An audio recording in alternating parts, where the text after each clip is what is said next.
The Brothers Karamazov by Fyodor Dostoevsky, translated by Constance Garnett. Book 12. A Judicial Error. Chapter 1. The Fatal Day. At 10 o'clock in the morning of the day following the events I have described, the trial of Dmitri Karamazov began in our district court. I hasten to emphasize the fact that I am far from esteeming myself capable of reporting all that took place at the trial in full detail, or even in the actual order of events. I imagine that to mention everything with full explanation would fill a volume, even a very large one, and so I trust I may not be reproached for confining myself to what struck me. I may have selected as of most interest what was of secondary importance, and may have omitted the most prominent and essential details. But I see I shall do better not to apologize. I will do my best, and the reader will see for himself that I have done all I can. And, to begin with, before entering the court, I will mention what surprised me most on that day. Indeed, as it appeared later, everyone was surprised at it too. We all knew that the affair had aroused great interest, that everyone was burning with impatience for the trial to begin, that it had been a subject of talk, conjecture, exclamation, and surmise for the last 2 months in local society. Everyone knew, too, that the case had become known throughout Russia, but yet we had not imagined that it had aroused such burning, such intense interest in everyone, not only among ourselves, but all over Russia. This became evident at the trial this day. Visitors had arrived not only from the chief town of our province, but from several other Russian towns, as well as from Moscow and Petersburg. Among them were lawyers, ladies, and even several distinguished personages. Every ticket of admission had been snatched up.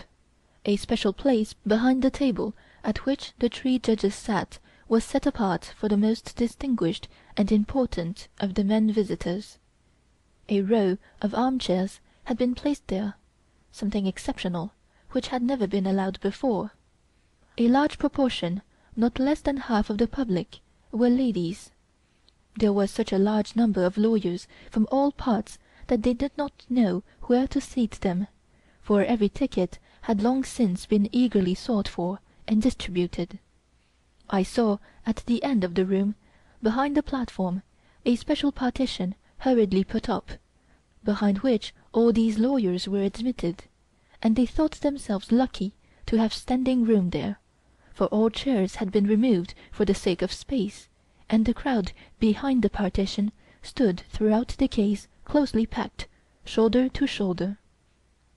Some of the ladies, especially those who came from a distance, made their appearance in the gallery very smartly dressed, but the majority of the ladies were oblivious even of dress. Their faces betrayed hysterical, intense, almost morbid curiosity. A peculiar fact, established afterwards by many observations, was that almost all the ladies, or at least the vast majority of them, were on Mitya's side and in favor of his being acquitted. This was perhaps chiefly owing to his reputation as a conqueror of female hearts. It was known that 2 women rivals were to appear in the case. One of them, Katerina Ivanovna, was an object of general interest. All sorts of extraordinary tales were told about her, amazing anecdotes of her passion for Mitya, in spite of his crime. Her pride and aristocratic connections were particularly insisted upon. She had called upon scarcely anyone in the town. People said she intended to petition the government for leave to accompany the criminal to Siberia, and to be married to him somewhere in the mines. The appearance of Grushenka in court was awaited with no less impatience.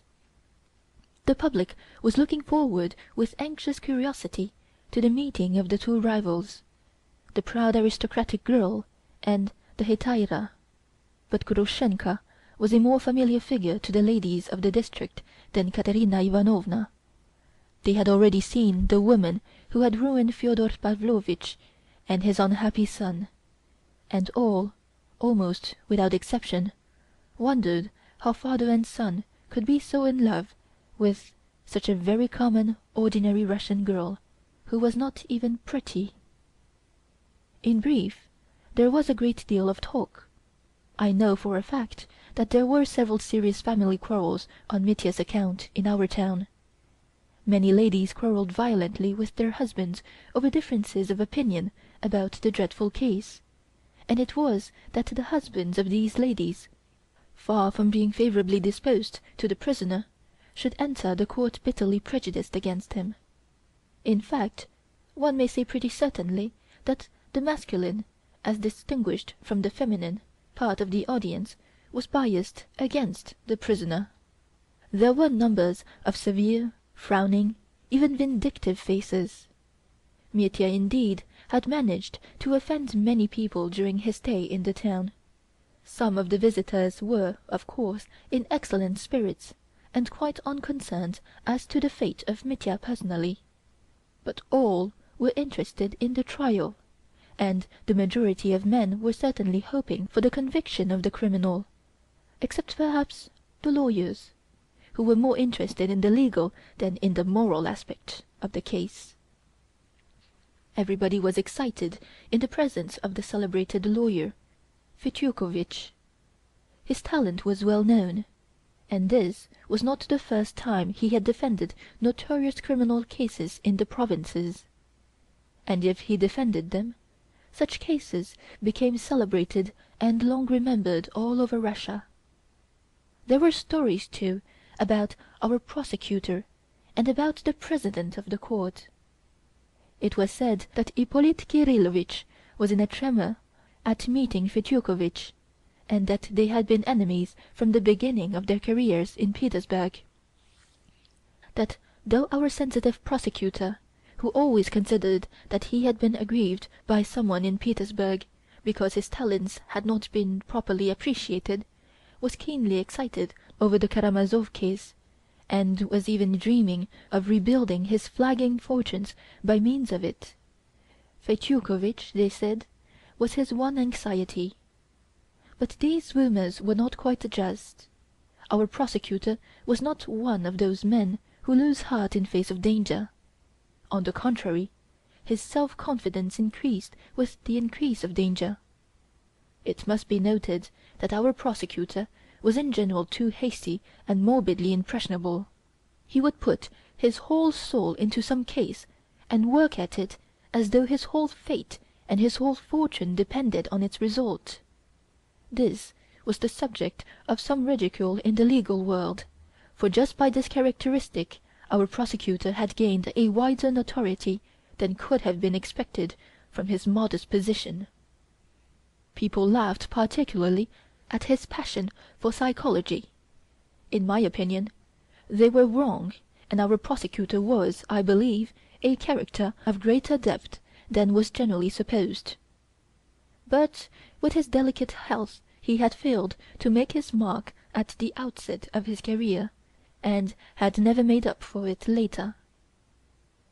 As for the president of our court, I can only say that he was a humane and cultured man, who had a practical knowledge of his work and progressive views. He was rather ambitious, but did not concern himself greatly about his future career. The great aim of his life was to be a man of advanced ideas. He was, too, a man of connections and property. He felt, as we learnt afterwards, rather strongly about the Karamazov case, but from a social, not from a personal standpoint.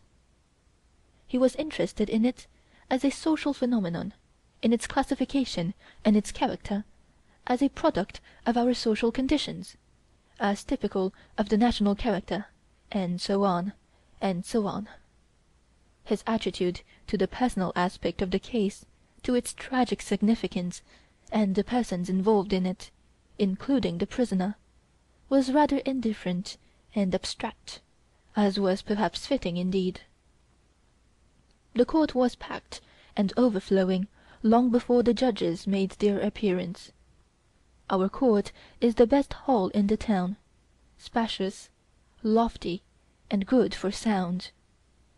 On the right of the judges, who were on a raised platform, a table and 2 rows of chairs had been put ready for the jury. On the left was the place of the prisoner and the counsel for the defense. In the middle of the court, near the judges, was a table with the material proofs. On it lay Fyodor Pavlovitch's white silk dressing-gown, stained with blood, the fatal brass pestle with which the supposed murder had been committed, Mitya's shirt with a blood-stained sleeve, his coat, stained with blood in patches over the pocket in which he had put his handkerchief, the handkerchief itself still with blood and by now quite yellow, the pistol loaded by Mitya at Perhotin's with a view to suicide, and taken from him on the sly at Mokroe by Trifon Borissovitch, the envelope in which the 3,000 rubles had been put ready for Grushenka, the narrow pink ribbon with which it had been tied, and many other articles I don't remember. In the body of the hall, at some distance, came the seats for the public, but in front of the balustrade a few chairs had been placed for witnesses who remained in the court after giving their evidence. At 10 o'clock the 3 judges arrived, the president, 1 honorary judge of the peace, and 1 other. The prosecutor, of course, entered immediately after. The president was a short, stout, thick-set man of 50, with a dyspeptic complexion, dark hair turning grey and cut short, and a red ribbon, of what order I don't remember. The prosecutor struck me, and the others too, as looking particularly pale, almost green. His face seemed to have grown suddenly thinner, perhaps in a single night, for I had seen him looking as usual only 2 days before. The president began with asking the court whether all the jury were present. But I see I can't go on like this, partly because some things I did not hear, others I did not notice, and others I have forgotten, but most of all because, as I have said before, I have literally no time or space to mention everything that was said and done. I only know that neither side objected to very many of the jurymen. I remember the 12 jurymen. 4 were petty officials of the town, 2 were merchants, and 6 peasants and artisans of the town. I remember, long before the trial, questions were continually asked with some surprise, especially by ladies. Can such a delicate, complex, and psychological case be submitted for decision to petty officials and even peasants? And what can an official, still more a peasant, understand in such an affair? All the 4 officials in the jury were, in fact, men of no consequence and of low rank. Except 1 who was rather younger, they were grey-headed men, little known in society, who had vegetated on a pitiful salary, and who probably had elderly, unpresentable wives and crowds of children, perhaps even without shoes and stockings.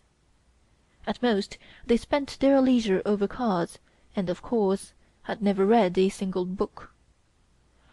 The 2 merchants looked respectable, but were strangely silent and stolid. One of them was close-shaven, and was dressed in European style. The other had a small grey beard, and wore a red ribbon with some sort of a medal upon it on his neck. There is no need to speak of the artisans and the peasants. The artisans of Skotopringonevsk are almost peasants, and even work on the land.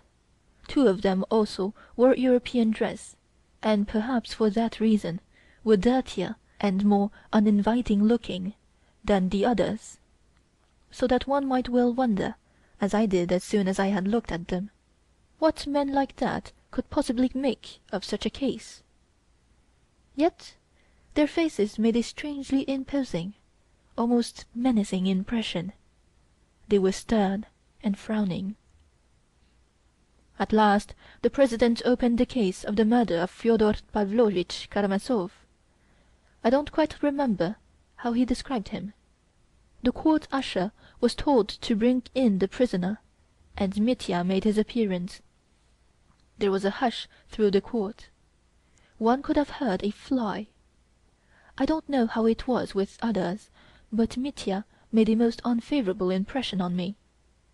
He looked an awful dandy, in a brand-new frock-coat.